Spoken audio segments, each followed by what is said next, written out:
The reason I'm laughing is because I know what we're going to talk about next.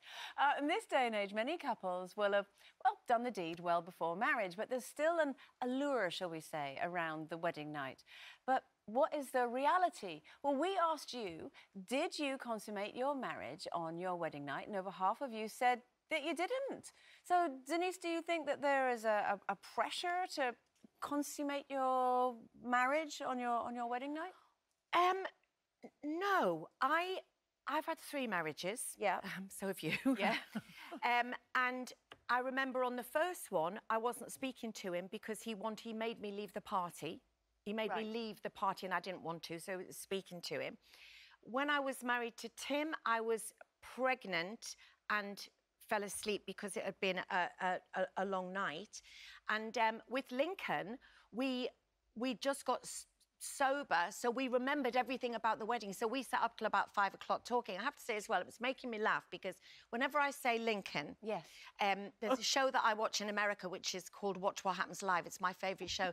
And they always have a little invisible thing that the guests can't see. So it would say, when we say Nanny Linda, take a shot. And because I talk about Lincoln so much, we all have things we talk about. Whenever I say Lincoln, in the gallery they go, we all have to... and do a shot. And every time I say his name now, it's just it's 3 shots been gone. So, but on the talk of consummation, obviously most of us have lived with our partners, so we've done the jiggy jigs before the wedding night. So I didn't feel a pressure, but.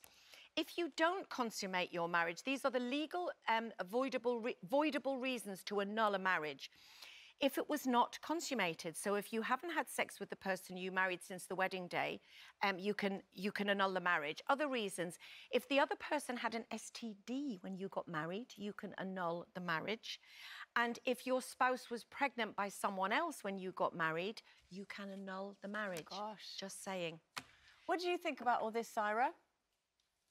Well, I mean, you know, just talking about marriage, for me, from the age of 11, I was petrified that I was going to have an arranged marriage, that my husband was going to be chosen for me, that, you know, all these things. So by the time Steve and I got married and we sat on our, you know, bed after the whole marriage, it was like, oh my goodness, we did it. And I have to say, I danced so much on my wedding day. I was exhausted. Steve said he went to the bathroom. By the time I'd come back, I was literally lying flat on the bed.